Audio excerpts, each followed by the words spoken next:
It's been a busy week here at Tattersalls Book Sale, with millions traded over the 3 days and some of Europe's finest stock passing through the ring. Now every year we read stories of major owners purchasing big money yearlings at the sales. But for every buyer's story there is also that of the vendor. Yeomanstown Stud entered the sale with 6 promising yearlings. We followed the fortunes of 2 of their stock, both by Dark Angel, 1 colt, 1 filly, from paddock to sale time, and the aftermath. The first lot pinpointed to us by Yeomanstown's David O'Callaghan was lot number 313, the Dark Angel colt out of a listed place mare, Glisten. Up from the stable, Dave, up to here now, all well as well as it can be. I guess it's squeaky bum time, to be honest. You never know what's going to happen. The horse has been vetted a few times. He's well liked, so he's clean x-rays and a good scope and all that. So, I mean, you said that he had a lovely way that he looked through the bridle and everything else, and he's come up here and he's, getting on with the job. He's taken it all well. He hasn't got upset by anything, and he looks well in amongst the other horses. So it's a case of if they step up and buy him now, there's 2 or 3 fellas who I'm kind of looking out for, who I hope follow him in, and if they do, all well and good, and if they don't, well, we'll just have to deal with that if it happens. Worst case scenario, he doesn't sell, we bring him home, we breeze him. We do a lot of breeze up horses as well. We've had great success. Come on, we want positive now. Yeah, well, when it gets close to crunch time, you always get a little bit nervous. You just never know. He has a good chance, but at the same time, it's one of those sales where things can fly or things can just miss, and you never really know until the death how it's going to turn out. So he's a reasonable chance, but we're not running away with ourselves, I'd say. So we'll see.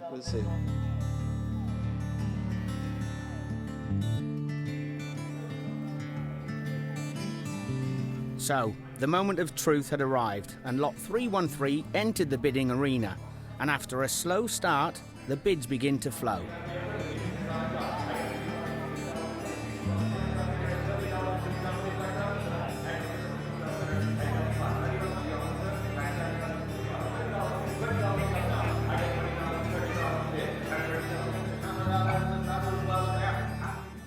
Dave, happy with that? Oh yeah, delighted. Yeah, he's gone to a good home. Barry Hills bought him. He bought Dark Angel off us back in the day, so keeping the relationship going. And Hugo Palmer was under bidder, and Dave Ellsworth had a go on him, and Bobby O'Ryan was there for Richard Fahey. So he was a real trainer's horse, and they all followed him in, and they all kind of put their value on him and had a go. And we're delighted. He's gone to a good home, and it's good for the mare and good for the stallion, and job done. I mean, we only followed you this morning, had a look and seen what's what, and nervous up the top there when it just staggered for a minute. You think, oh, that happens all the time in this game. It was even that horse who made 1.4 million earlier today. He was sitting at $5,000 there for about a minute and a half, and the hammer nearly came down. So that can happen in public auction. You really never know what's going to happen. You put your reserve on them, and you kind of have to put your own value on them to a degree, and then see what the market dictates after that. Just because you think a horse is worth something doesn't necessarily mean that everyone else thinks he's worth something. But this horse, he made more than we valued him at, so we're delighted, and he's gone to a good trainer. So I hope he's very lucky for him, and we'll go again tomorrow. We've a few good bullets to fire tomorrow, so fingers crossed.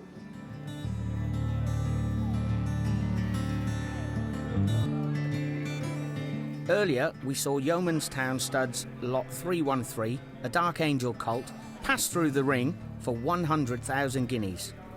Less than 24 hours later, I revisited David to see how preparations were going for the sale of a Dark Angel filly, lot 352, and the rest of the Yeomanstown squad. Busy time for you, and we've got them nearly back to back here, 350, 352. So again, back into the pit, back into the lion's den. They're 2 good horses. We have a Dutch Ark colt and the Dark Angel filly. They both have good chances. They're well liked, plenty of vettings, and plenty of people like them. So we'd be hoping they both sell well.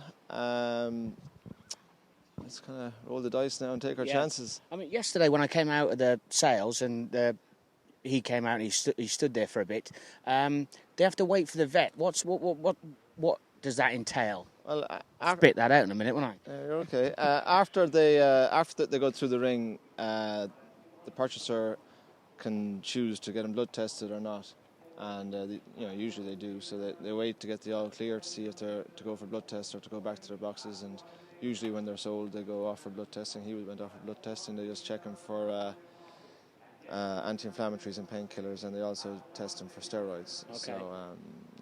So hopefully just check everything's okay. Just check everything's okay. Right. We had the gauge yesterday, and the gauge was pretty good because it was between 70 and 150, and we got a one-up, right? We landed close in the middle, but right.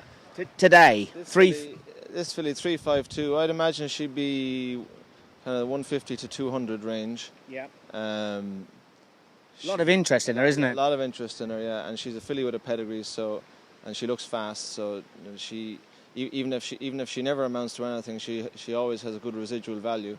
But hopefully she'll do plenty on her own without, on the racetrack. But sure. She's worth money forever, because she's such a good pedigree. Okay, right. And just before that is going to be the Dutch Art. The Dutch Art colt. What's the ballpark range? I think he'd be between kind of around the 200 mark. He might sneak into 250. Dutch Art has had another great year there. He had 2 Group 1 winners this year, and I sold a horse called Garswood who won a Group 1 this year for Richard Fahey, and this horse is very similar to Garswood, a big, strong, deep brown horse, and so that's kind of why I bought this fella as a foal, and that's why we bought him, because he just reminded us of Garswood, and we said we need to go again, and we took a chance to Dutch Art would have a good year this year. We kind of thought he'd had those 2 horses to win the Group 1, Slade Power and Garswood, and they did, so we'll see if it pays off now. And then 406. 406, yeah. Another homebred filly by Dark Angel. She's a full sister to Al Habieb, who won July Stakes for Hamdam Al Maktoum and Richard Hannon. And he was also second in the Windsor Castle, a real sharp 2-year-old. And she's a beauty. She would be the most popular of our whole draft. I imagine she could make anything from 2 to 400. Right. She's, every man and his dog is on her.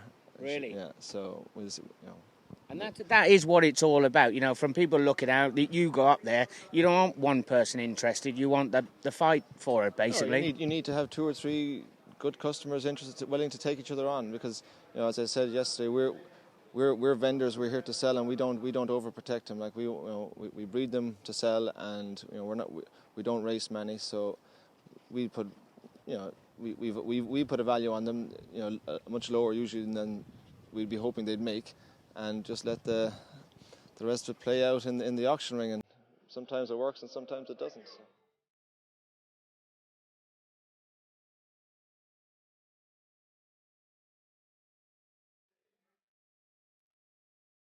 Lot 350 got the day underway for Yeomanstown, and hopes were high that the son of Dutch Art would fetch a decent price. However, it soon became apparent that all was not going to plan, and the colt was bought back in by David for 160,000 guineas. Outside the sales hall, the Dark Angel filly was preparing to go under the hammer.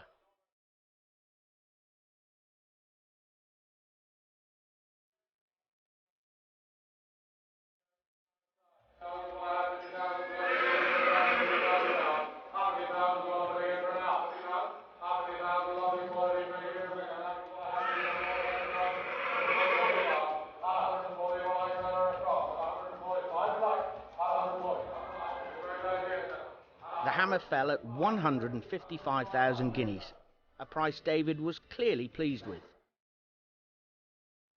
Next came Yeomanstown's big hope of the day, lot 406, the Dark Angel filly out of Miss Indigo. She attracted much interest, eventually bringing the hammer down at 360,000 guineas.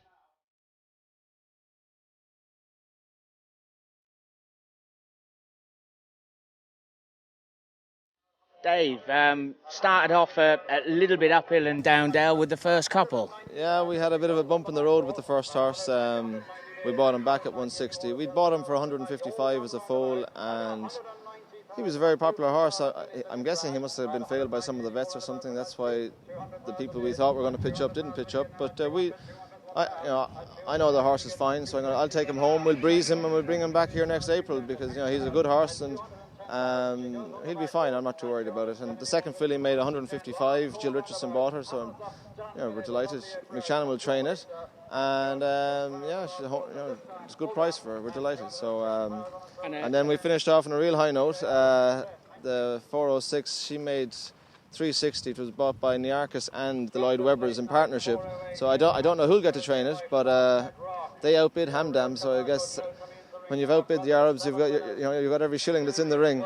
I mean, we were just where we were positioned, and we saw people before she was coming in, 2 lots before it just started. So you could tell there was a lot of interest. She had, there was an army of people who wanted to buy that filly. She'd been vetted by 10 different people, and there was another 10 different fellas who'd have bought her on top of that. So, but she was a beauty, and she had great pedigree to back it up. And I hope she's lucky for the new owners now. I've no idea who'll get to train it, but let's just hope she runs. Book 1's been successful then. You can go home happy. Yeah, Book 1 was reasonably successful. It was harder work than I thought it was going to be, but that's what you get with Book 1. It's the market is a little bit thin. There's fewer individual buyers here than there are at the other sales because at that high level it scares a lot of the trading men away. So you really have to hit it or else you struggle. So we sold 5 out of the 6. 5 of them sold well. One will come back again. There's another day for him, and roll on Book 2. We've 25 of them next week, and it's more of a trading man week, and I think we'll be all right. Well done this week, and hopefully catch up with you next. Yeah, thank you. Well, fingers crossed. Thanks, lads.